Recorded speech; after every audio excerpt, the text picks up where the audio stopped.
Bonjour à tous, dans l'Info en Plus Climat, on s'intéresse aujourd'hui à l'état de santé de nos forêts avec la multiplication des aléas climatiques, sécheresse, canicule. Comment se portent-elles? Eh bien, c'est ce qu'on va essayer de voir aujourd'hui.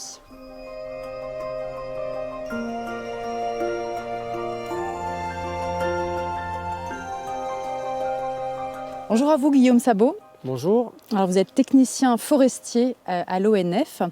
Expliquez-nous un petit peu la spécificité de cette forêt dans laquelle on se trouve ici sur les contreforts du Mont du Lyonnais dans la Loire. On est à environ 500 mètres d'altitude dans une forêt d'une centaine d'hectares qui est gérée par l'ONF, mais dans un massif forestier qui est beaucoup plus vaste, qui est à dominante de résineux avec du sapin, du douglas, qui a été géré comme ça par l'homme pour obtenir des produits destinés à la charpente notamment. Est-ce que cette forêt, elle est en bonne santé ? Alors je répondrais qu'elle était en très bonne santé jusqu'à 5-6 ans, et puis que depuis on constate des dépérissements assez prononcés, et notamment dans le sapin sur cette forêt. Les dépérissements, c'est quand on a de la mortalité ou des arbres qui se dégradent au niveau de leur feuillage ou de leurs aiguilles, de manière très soutenue, car avoir de la mortalité diffuse dans une forêt, c'est normal. Mais là, avec des canicules, des sécheresses importantes, et donc aussi des phénomènes d'attaque d'insectes plus importants, on a des secteurs, des parcelles qui sont beaucoup plus impactés, avec énormément de bois qui meurent sur ces parcelles.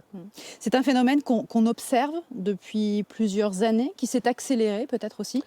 Oui, ça s'accélère. On a de plus en plus de phénomènes climatiques aggravants et on a peu de bonnes années, j'allais dire, pour la forêt. Et donc, du coup, on perd un peu l'ambiance forestière et ça devient compliqué pour le reste du peuplement de se maintenir.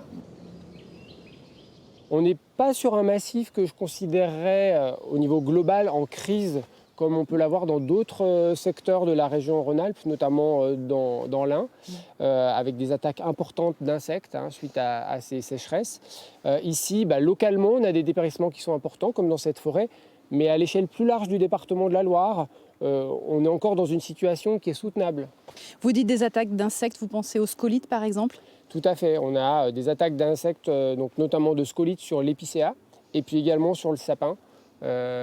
Qui sont localement au stade épidémique, c'est-à-dire qui s'attaquent à des arbres même en bonne santé. En quelques semaines, on a une attaque avec des insectes adultes qui pondent des œufs sous l'écorce des arbres. Ces œufs donnent des larves qui vont consommer la partie vivante de l'arbre sous l'écorce et entraîner la mort assez rapidement. L'enjeu du forestier ensuite, c'est de pouvoir récolter ces bois assez rapidement avant qu'ils se déprécient et qu'ils perdent leur valeur et leur qualité technologique. Donc ça nécessite d'avoir une vigilance toute particulière à ce niveau-là. Tout à fait, et puis que toute la filière en aval puisse mobiliser les bois avec des bûcherons, des exploitants, puis également aussi une première transformation avec des scieries qui soient capables de valoriser ce bois.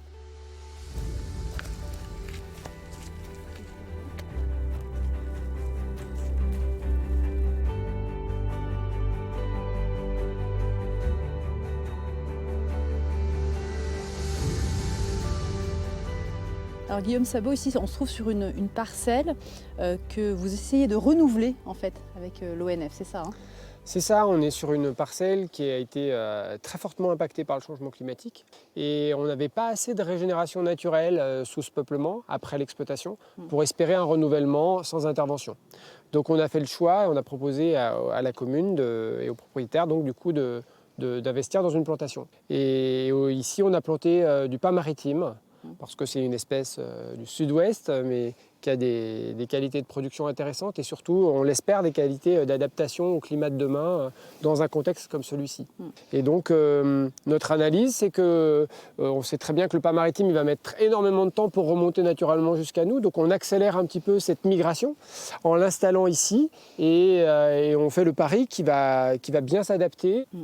Il va mettre combien de temps à pousser là, sur cette parcelle ? Parce que j'imagine que le temps de la forêt est assez long. Là, on va travailler sur plus de 40 ans, 40, 60, 80 ans. Alors le pin maritime, ça fait plutôt partie des espèces qui poussent vite, mais on va installer d'autres pins, comme le pin Laricio de Corse, le pin de Salzman, où là, on va être peut-être plus sur du 80 ans, voire du 100 ans pour certaines essences. Et est-ce qu'on plante aussi d'autres espèces à côté ?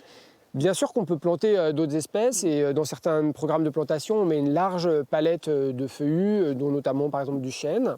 Ici, dans cette parcelle, en fait, on voit que naturellement, le feuillus se réinstalle et donc on en a déjà autour de nous avec du chêne. On a des jeunes bouleaux qui sont installés, des jeunes frênes et donc on aura à terme une diversité de feuillus qui accompagneront ce peuplement de pins maritimes. Vous m'expliquiez tout à l'heure, à l'échelle de plusieurs décennies, on n'aura plus de sapins vraisemblablement dans cette forêt ici où on se trouve aujourd'hui. Non, aujourd'hui on est un peu bas en altitude et quand on fait travailler nos modèles climatiques et qu'on regarde la localisation des essences et comment les essences vont se maintenir ou non en fonction de l'altitude, en fonction du climat, on peut considérer qu'ici à 500 mètres, l'avenir du sapin est un peu bouché et qu'on va passer sur d'autres espèces. L'objectif du forestier, c'est d'accompagner ce changement pour qu'il se fasse, j'allais dire, le moins vite possible et en tout cas en gardant toutes les fonctionnalités forestières au fil de sa disparition. Et ça, votre boulot, c'est de ne pas se planter, si je peux me permettre, dans le choix de plantation et des essences. Alors bien sûr qu'il ne faut pas se tromper dans le choix des essences et il faut aussi faire confiance aux essences qui vont s'installer naturellement dans ces peuplements.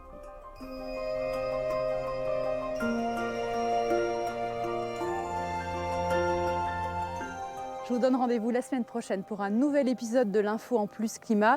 Il paraît que les arbres ont un pouvoir ressourçant, revitalisant. Alors je vais lui faire un gros câlin.